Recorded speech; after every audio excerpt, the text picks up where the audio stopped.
neki način smo uspjeli sebi i drugima da pokažemo kako treba.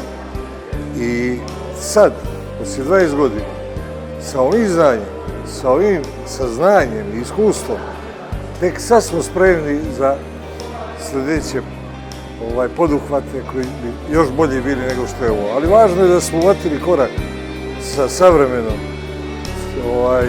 turističkom industrijom, hotelijerskom naročito, i da pratimo trendove bukvalno egal kao i bilo koja druga razvijena destinacija. I to gosti prepoznaju i zato je i Splendid i svi ostali hoteli koji su u našoj grupaciji ili u našem menadžmentu na naših dan puni. Razvoj, samo razvoj.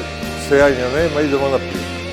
I novi hoteli i upgradeovati postojeći hoteli. Tako da samo